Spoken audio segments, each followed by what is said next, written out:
There's a kind of loneliness that doesn't come from being alone, it comes from feeling different, even when surrounded by people. You've probably felt it, that strange ache of sensing too much, seeing too deeply, caring when others seem untouched. You try to laugh when they laugh, smile when they smile, but something inside whispers, "This isn't me." That's the hidden life of an empath. Not the fantasy version painted by social media, but the real one. The one where you can walk into a room and feel the heaviness in the air before anyone speaks. The one where you comfort others while quietly falling apart. The one where your compassion becomes both your blessing and your burden. There's a quote that says, "The shoe that fits one person pinches another." Empaths live in a world of pinched shoes forever, trying to fit into molds that were never meant for their softness. And yet, maybe this is not a curse at all. Maybe, as Carl Jung once hinted, the very things that isolate us are the same things that make us powerful, if only we stop fighting who we are meant to be. Because empaths aren't here to fit in, they're here to heal. Not just others, but themselves too. This message is for the ones who've been called too emotional, too intense, too much. For those who've been drained by love that never gave back. For those who wonder if their sensitivity is a weakness when, in truth, it's their hidden strength. You've carried pain that wasn't yours. You've absorbed storms that others refused to face. And maybe you've forgotten that your ability to feel deeply, to see the invisible, is sacred. What if your sensitivity isn't a wound to hide, but a language only a few can understand? What if you were never meant to toughen up, but to awaken others through your softness? That's what we'll uncover together today. A journey into the heart of what it means to be an empath in a world that teaches numbness. You'll see how your gift, though misunderstood, is your quiet rebellion against a disconnected age. You'll learn why the world needs your light, but first, why you must stop dimming it to belong. If these words already stir something inside you, stay. Breathe. Let them reach you where no one else has. And if you find pieces of yourself in what's to come, remember to subscribe not just to the channel, but to your own healing. Because this space, right here, is for you. You didn't become this way by accident. Somewhere in your story, there was a moment, maybe many, when you learned that peace depended on keeping others happy. You noticed tension before it had words. You read faces, silences, shifts in tone. You learned to fix moods like they were broken glass scattered on the floor, and you tiptoed carefully, trying not to bleed. That's how empaths are born, not always through choice, but through survival. You felt too much, too early. Maybe as a child, you were the peacemaker, the listener, the one who held the emotional weight no one else could carry. You understood sadness without explanation, and love became something you earned by absorbing pain. So you grew up equating connection with sacrifice. You learned to soothe others at the expense of your own soul. You became fluent in other people's emotions, but a stranger to your own.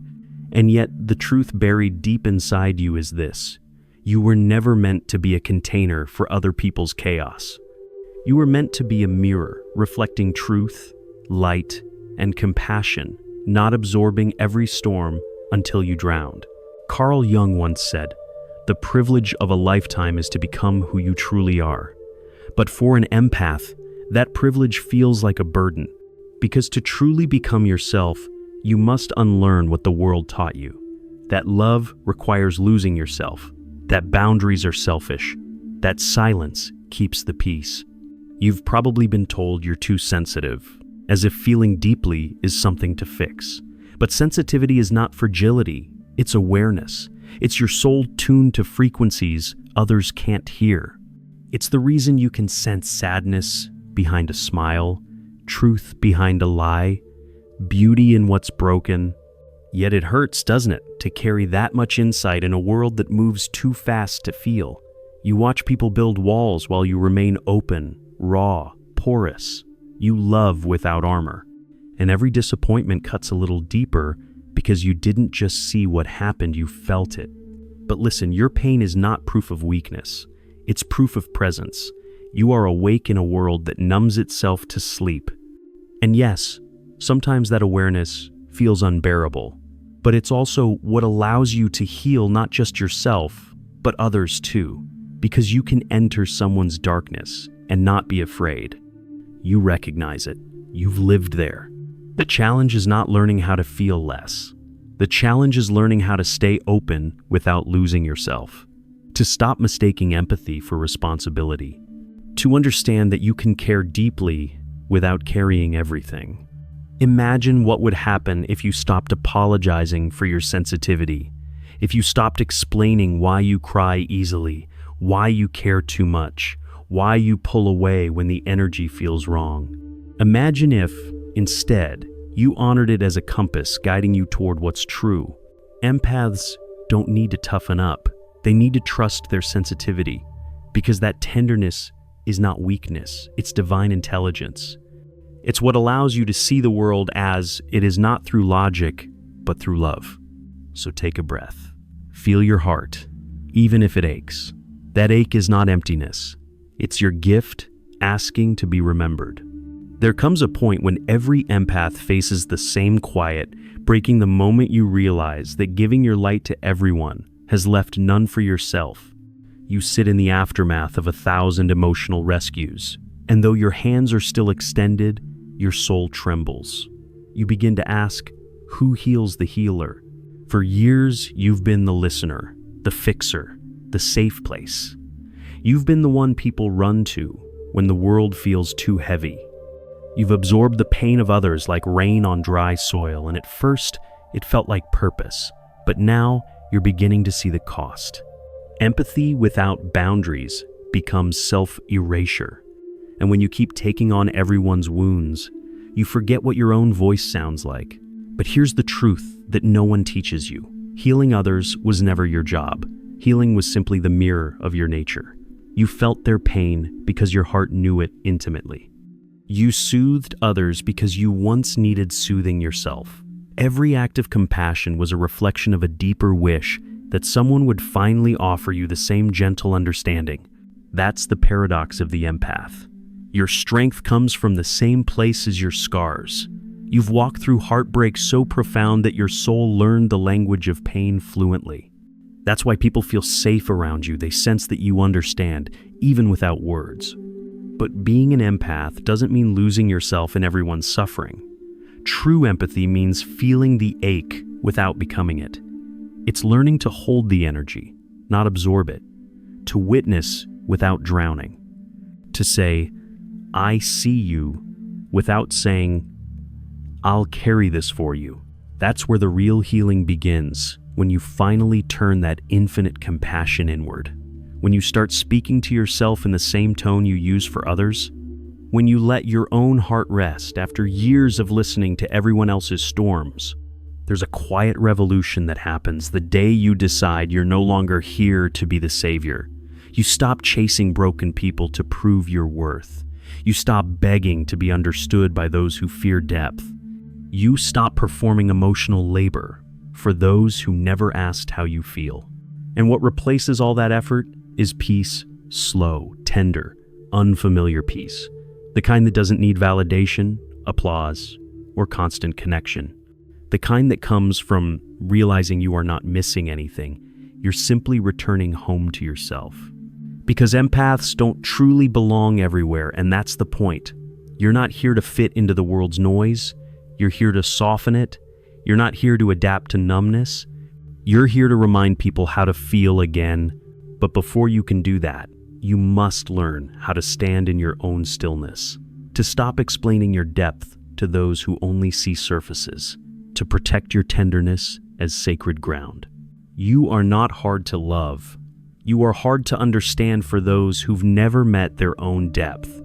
And that's okay. You were never meant to be understood by everyone, only to resonate with the few who feel life the way you do. There's a moment in every empath's journey when the loneliness feels unbearable, that sharp, hollow ache of realizing how few people truly see you. You crave connection, but surface-level words exhaust you. You crave honesty, but most people hide behind masks. You crave depth, but the world calls it too much. so you shrink. You smile when your heart is heavy. You make yourself easy to love by being easy to please. You stop speaking your truth because you're afraid it might scare people away. And slowly, your light dims not because it's gone, but because you've buried it beneath politeness and fear. That's how empaths disappear, not all at once, but through 1,000 small silences. But somewhere in that silence, a whisper remains. A small, insistent voice that says, "You were not born to disappear. You were born to feel." And maybe that's the most radical thing you can do to keep feeling in a world that rewards numbness. To choose tenderness over detachment. To love with awareness instead of fear. You see, empaths are not weak. They are warriors of emotion, navigating a battlefield where hearts are often closed. They fight invisibly, through patience, through kindness, through the quiet act of understanding what others can't say. And that takes courage, more than most will ever know. But courage for an empath isn't about never breaking. It's about breaking open, again and again, and still choosing to love.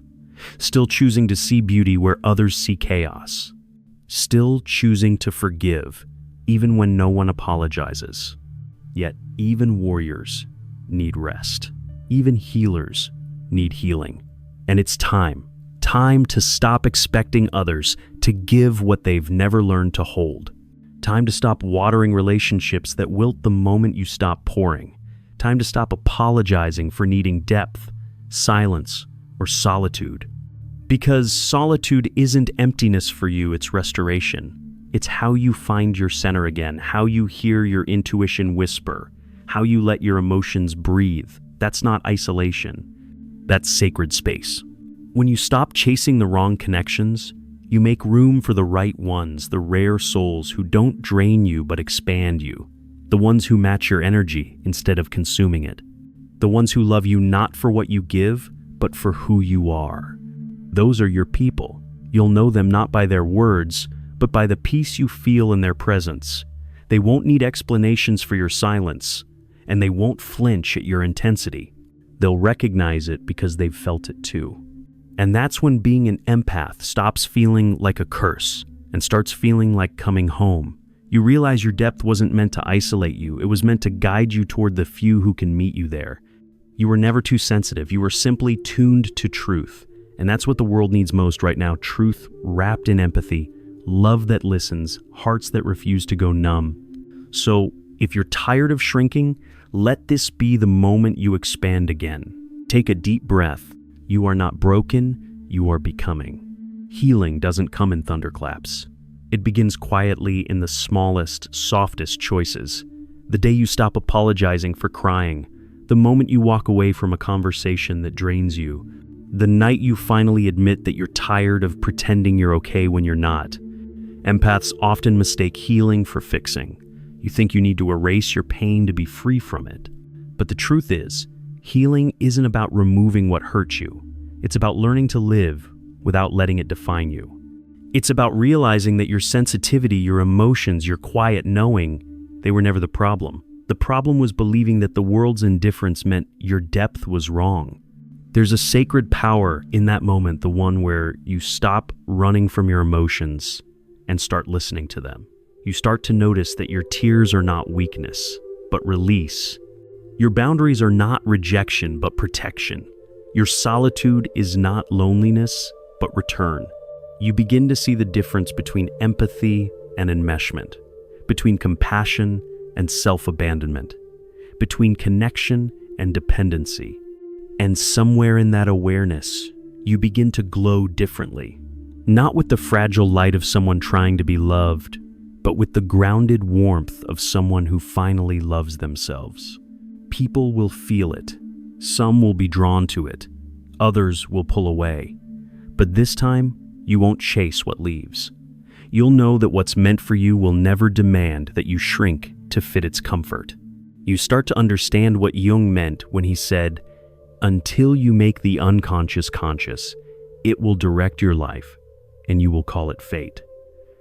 For empaths, this means looking honestly at why you attract those who take more than they give, why you stay when you're empty, why you confuse being needed with being loved.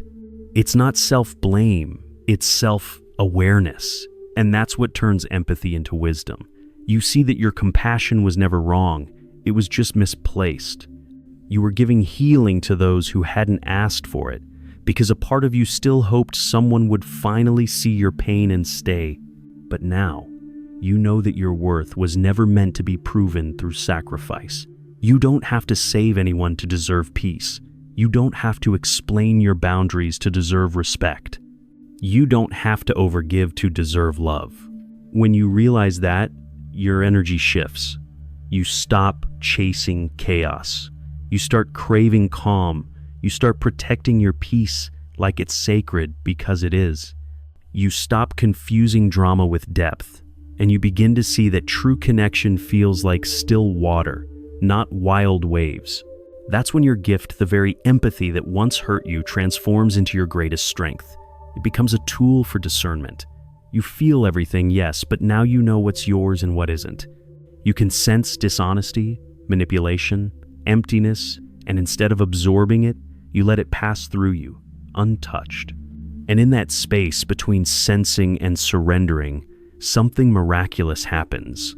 You begin to heal not through effort, but through truth. You stop seeking to belong, and you start becoming whole. Because empaths were never meant to fit in. They were meant to remind others how to feel alive again. When you reach that turning point when you no longer seek to fix, prove, or explain something in you, exhales for the first time in years. The noise fades. The need to justify fades. Even the ache of loneliness begins to shift because you finally realize solitude is not absence, it's presence, your own. You start hearing your intuition again, that quiet, honest voice that had been drowned out by the needs of others. It speaks softly but with absolute clarity. You are safe now. And slowly you begin to trust it. You begin to rebuild your life not from the outside in, but from the inside out.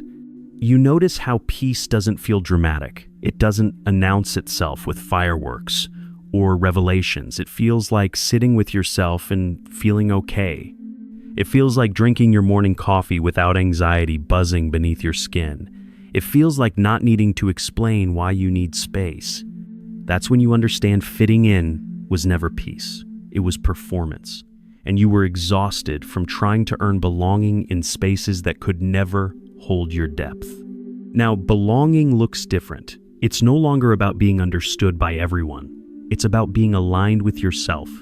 It's about loving people without losing yourself in the process. It's about giving, yes, but only when your cup is full. Because you finally know that self-abandonment is not love. It's just fear wearing a kind face. And when you live this truth long enough, the world begins to respond differently to you.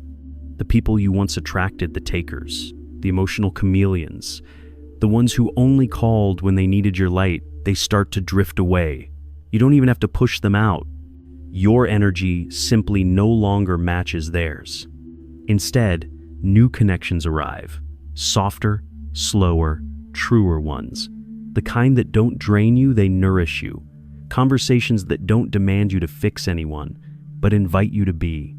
You find yourself surrounded by people who listen, who pause, who feel. And suddenly you realize that you were never too much. You were just speaking the language of emotion in a world that forgot how to feel. That realization is freedom. Not the loud kind that comes with rebellion, but the gentle kind that comes with acceptance. You stop searching for permission to exist the way you are. You stop apologizing for your empathy, your intuition, your quiet knowing. You stop trying to mute your magic just because it makes others uncomfortable.